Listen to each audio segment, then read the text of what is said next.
Pemirsa yang berbahagia, jadi cara untuk bersujud syukur itu yang pertama kita berdiri, lalu takbiratul ihram, Allahu Akbar.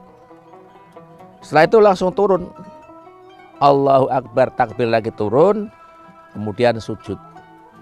Nah, ketika sujud ini membaca sajada wajhi lilladzi khalaqahu wa sawwarahu wa syaqqa sam'ahu wa basarahu bi haulihi wa quwatihi fatabarakallahu ahsanul khaliqin. Sajada wajhi lilladzi khalaqahu wa sawwarahu wa syaqqa sam'ahu wa basarahu bi haulihi wa quwatihi fatabarakallahu ahsanul khaliqin. Setelah itu duduk sejenak, kemudian salam. Assalamualaikum warahmatullahi, assalamualaikum warahmatullahi, itu selesai. Itu sujud syukur. Dari berdiri, kemudian langsung sujud, kemudian membaca tadi lafaz tadi, lalu salam. Nah, sujud syukur itu harus dikerjakan di luar sholat. Ya. Nah, sujud syukur itu dilakukan karena apa? Watusanuli hujumi nikmatin, karena datangnya nikmat, atau untuk menghindari mara bahaya. Jadi sujud syukur itu hanya karena bahagia saja. Misalnya kita menghindari mara bahaya, itu bisa dengan sujud syukur. Atau melihat orang terkena musibah, gitu. Kita disunahkan sujud syukur, gitu. Jadi kebanyakan orang berpandangan, wah sujud syukur itu kalau bahagia saja. Ternyata tidak. Termasuk kita mendapatkan musibah, itu disunahkan sujud syukur. Nah, kalau misalnya kita tidak melakukan sujud syukur, itu bisa diganti dengan ucapan subhanallah walhamdulillah wala ilaha illallah wallahu akbar wala haula wala quwata illa billahil aliyil azim. Ini bisa menggantikan sujud syukur. Nah, sujud syukur itu sebaiknya dibarengi dengan sedekah. Di dalam kitab Iqna disebutkan wa yusannu ma'a sajadati syukri kama fil majmu' as-shadaqah. Sujud syukur itu sebaiknya dibarengi dengan sedekah. Jadi inilah sujud syukur. Artinya apa? Dilakukan sesuai aturan yang ada.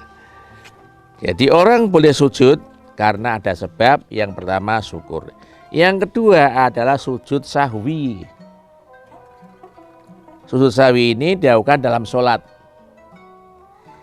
Sujud sahwi dilakukan karena ada sebab. Ada 5 sebab.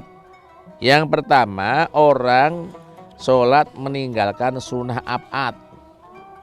Misalnya tidak baca kunut, tidak tasyahud awal, tidak selawat Nabi saat tahiyat, ya, kemudian tidak selawat untuk keluarga Nabi pada tahiyat akhir, dan duduk tasyahud awal. Ini penyebab pertama untuk sujud sahwi, sujud karena lupa.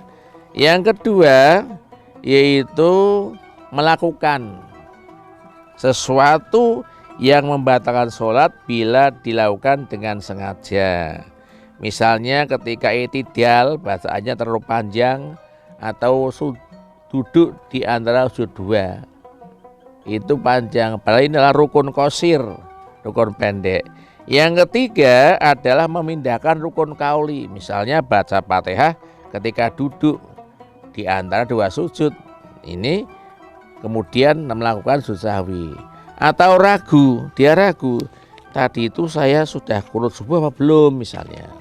Yang kelima yaitu melakukan perbuatan yang berkemungkinan tergolong sebagai tambahan. Misalnya ketika sholat isya, ini saya itu 3 apa 4 ya gitu. 3 apa 4 ya, maka akan diambil 3 ya. Nah, ini adalah sebab atau pengantar orang bisa melakukan sujud sahwi, sujud karena lupa. Di dalam sembahyang lupa itu disunahkan sujud sahwi. Hukumnya sunnah muakkad, yaitu sunnah yang dianjurkan sekali.